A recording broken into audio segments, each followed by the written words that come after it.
मैं इसमें दुश्मन की ताकत नहीं मानता, आपकी लापरवाही मानता हूँ। आपने ऐसे लोगों को मौका दिया, ऐसे लोगों के साथ आप खड़े रहे कि उन्होंने ना अपना काम किया ना आपका काम किया। आज मुल्क में हालात है, उत्तर प्रदेश में या केंद्र की सरकार उनका बस चले तो वो आपसे अपनी रोजी रोटी का अधिकार भी छीन ले। नए नए कानून बन रहे हैं, यहाँ ठेले नहीं लगेगी, ये दुकान नहीं खुलेगी, ये नहीं होगा, वो नहीं होगा।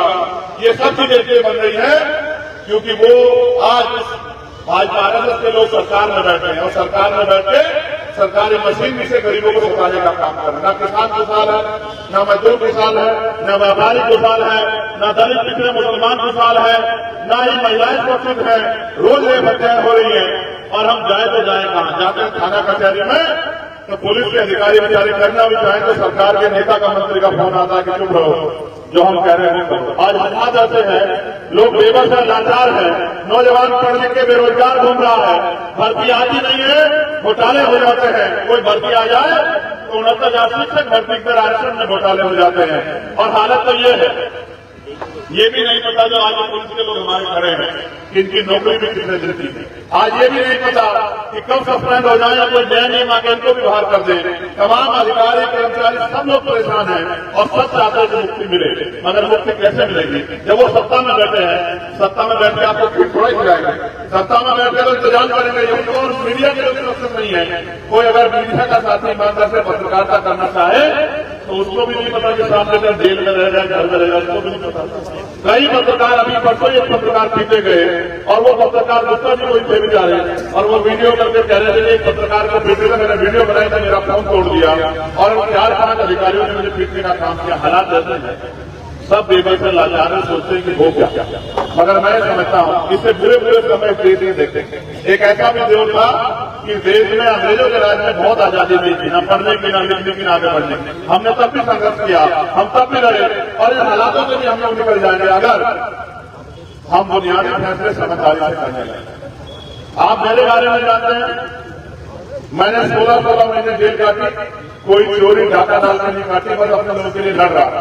और मैंने देश भर में कहीं भी अगर आप मेरा काम उठा के गिनने लग जाओगे तो आपके दिन पूरे हो जाएंगे, लेकिन शायद आप मेरे आंदोलन ना पढ़ पाए। मैंने इतने आंदोलन शुरू नहीं।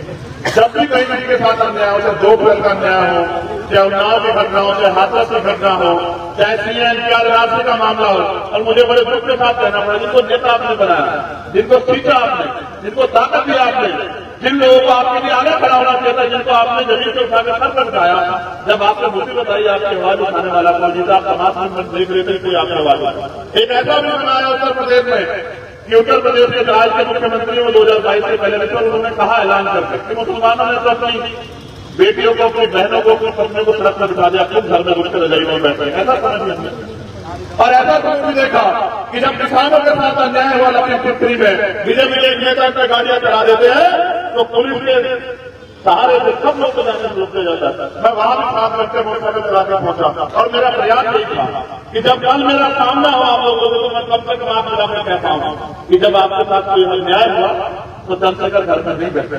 जब दिल्ली में NPR NRC की लड़ाई हुई तो मुझे जबरन पकड़ के कानून व्यवस्था में मेरा भरोसा इसलिए टूटा कि मैं निर्देश देते हुए मुझे जेल भेज दिया गया, ये कहते हुए कि मैंने भड़काऊ भाषण दिया।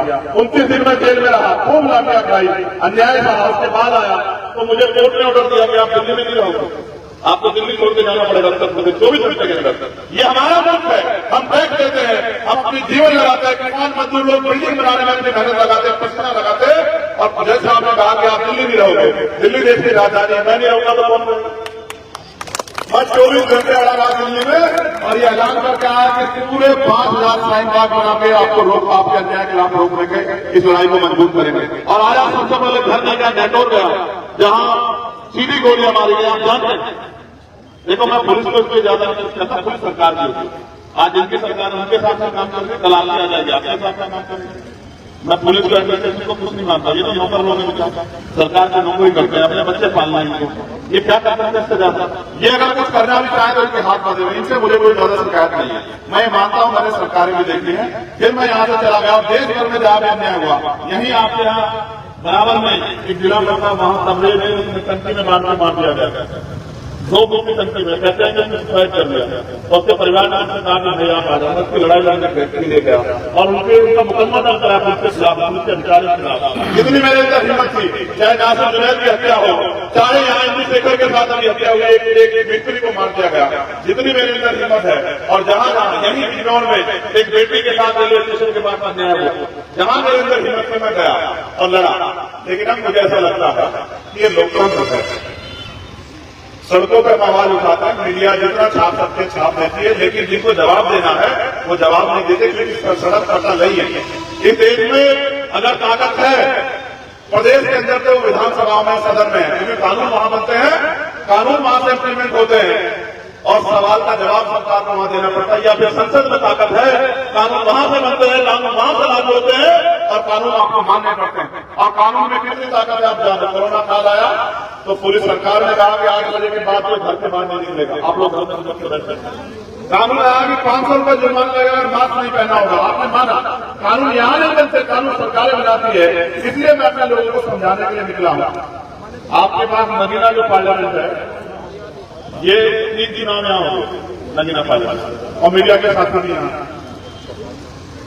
और पता नहीं आप किस तरह लिखेंगे मैं नहीं जानता। पहला नाम यहाँ समाजवादी पार्टी यशवीर सिंह बने हैं, कितना काम किया है आपके क्षेत्र में आप कर जानते हैं और आपके लिए क्या किया है ये आप बताएं। कभी आपने पूछा तो मुझे बताओ। फिर दूसरा चुनाव भारतीय जनता पार्टी जीती, कितना काम किया, क्या विकास किया, कितने स्कूल बनाए, कितने कॉलेज बनाए, कितनी फैक्ट्री लगवाई, कितने लोगों को रोजगार दिया, आप बताएं। फिर तीसरे एमपी आपने गठबंधन के बनाए। मैं यहाँ नेता के हैसियत से नहीं, आपने क्षेत्र की लड़ाई लड़ने के हैसियत से पूछ रहा हूँ। अभी आपने तीसरे एमपी गठबंधन के बनाए, आप बताओ आप नेता किस योग्यता में चुनते हो? इसलिए कि उसे हरा दो, उसे जिता दो, उससे डर जाओ, या इसलिए ये नेता सदन में जाके आपकी लड़ाई लड़े, आपके दुख सुख में आपके साथ खड़ा हो, जब आपके साथ अन्याय हो आपके आवाज उठाए, ये सोच के नेता तय करते हो या किसी को हराना जिताने तय करते हो? ये लोकतंत्र है।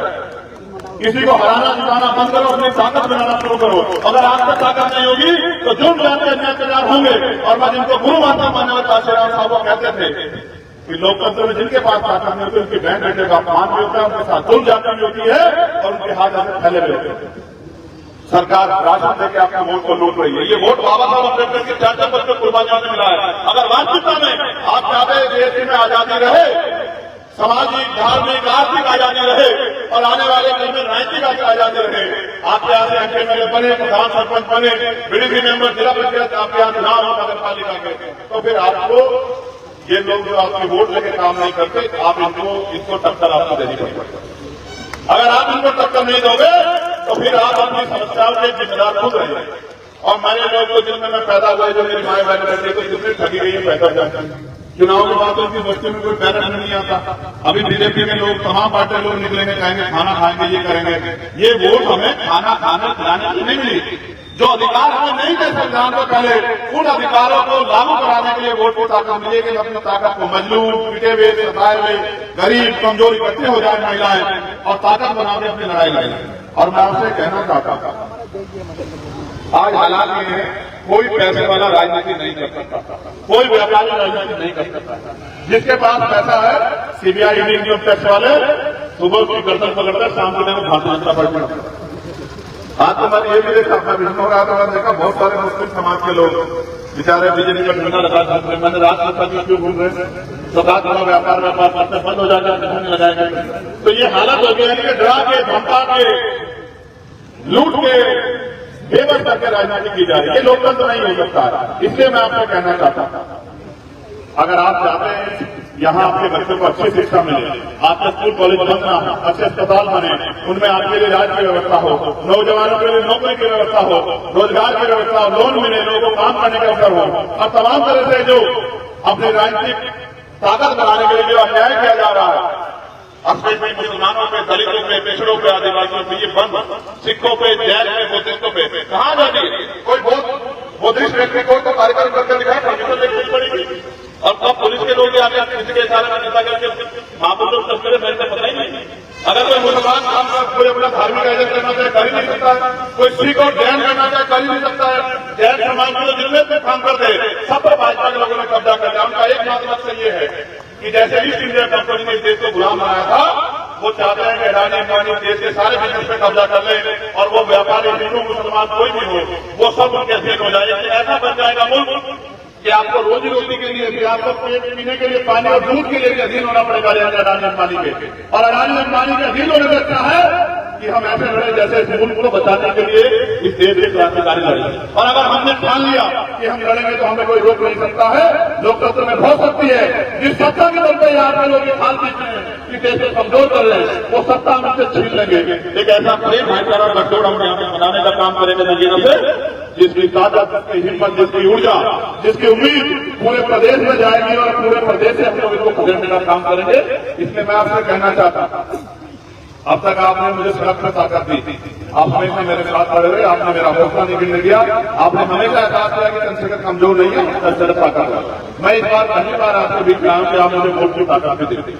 अगर आपने मुझे वोट की ताकत दी तो मैं वचन देकर कहता हूं संकल्प के साथ के ऐतिहासिक धरती पे कि कभी आपको किसी नेता की जरूरत नहीं पड़ेगी। चंद्रशेखर आजाद बेटा बनकर यहाँ काम करेगा इस क्षेत्र के लिए और आपके स्वाभिमान सम्मान की लड़ाई लड़ेगा, आपके बच्चों के अधिकारों की लड़ाई लड़ेगा और कोशिश ये करेगा, क्योंकि मैं पढ़ा लिखा वकील हूं, मैंने सरकारें देखी है कि इस क्षेत्र में विकास के अवसर और रोजगार के अवसर तैयार हूं। इस क्षेत्र में जो जुल्म जाति नेता लोगों को डरा के करने वो बंद हो जाए, आपकी आवाज बढ़े और जहां भी आपकी आवाज उठे और संसद में भी आपकी आवाज उठे और आपके क्षेत्रों में काम हो, लोगों को मजबूर होकर आपके काम कराने पड़े। इसलिए मैं आपसे अपील करता हूं कि नगीना में आप मेरी मदद कराएं और मुझे लड़ाई को लड़ने का हौसला।